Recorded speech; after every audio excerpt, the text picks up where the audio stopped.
Gazumping occurs when an agent or seller accepts an offer you make to buy a property at an agreed price, but the property is sold to someone else. This usually happens when the vendor sells the property for a higher amount. This happened 15 years ago, and it is one of the proudest moments of my life.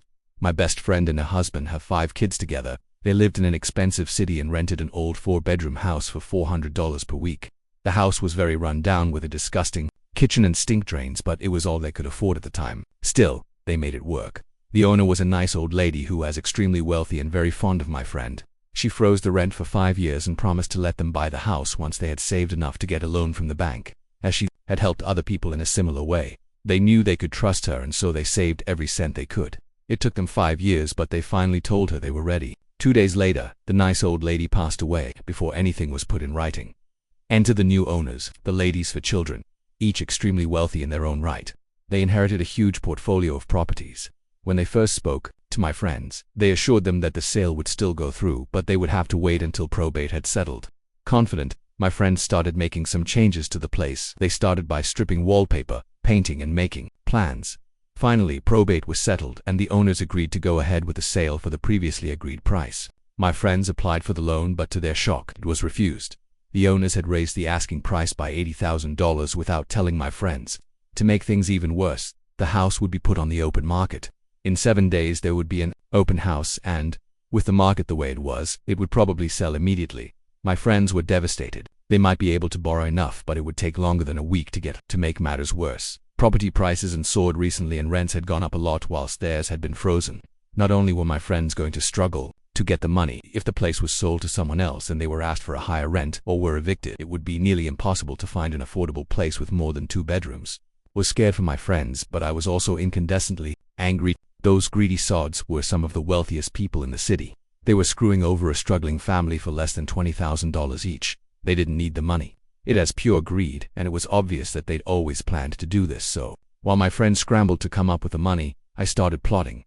I looked up advice on what helps to make a sale. We needed to make the place as undesirable as possible without making my friends look like bad tenants. Uncluttered, we moved all the furniture in from the walls, added some extra furniture and borrowed ornaments, and hung a load of motorcycle memorabilia on the walls. The place felt more smaller. Smell. My friend boiled a head of cabbage on the stove, and we sprayed ammonia around the front and back doors, because it smells like all the neighborhood cats had been marking their territory. We also poured 24 rotten eggs down the drain to make it smell like sewer gas.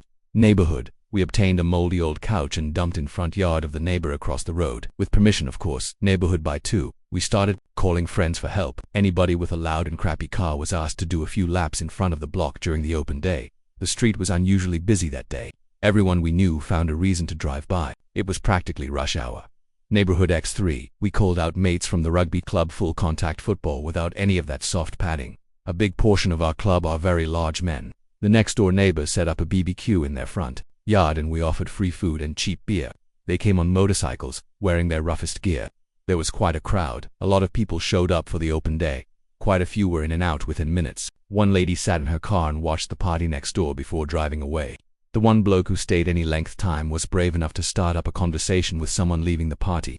He asked if they were often there and was told every couple of weeks or so they have an after-party morning, and the party the night before was 3 doors up. The party-goer also helpfully mentioned the troublesome drains that are always getting blocked by tree roots and stinking up the place. The potential buyer left without making an offer. Doubt so. My friends were the only ones to make an offer. I had to pay more than they'd planned, but not as much as the greed bastards wanted. My friends signed the papers and paid the deposit that day. So when the brave buyer put in an offer of $30,000 more than my friends, there was nothing the owners could do about it. Strict anti-gazumping laws. I would have loved to see the owners' faces when they found out. For all the people who were saying they had cheap rent, they didn't. $400 was the rent in 2004, and that was pretty high back then. By the time the lady died, average rent for a house that size had only gone up by about $40 nowadays. 4-bedroom houses in that area go for approximately $800 per week.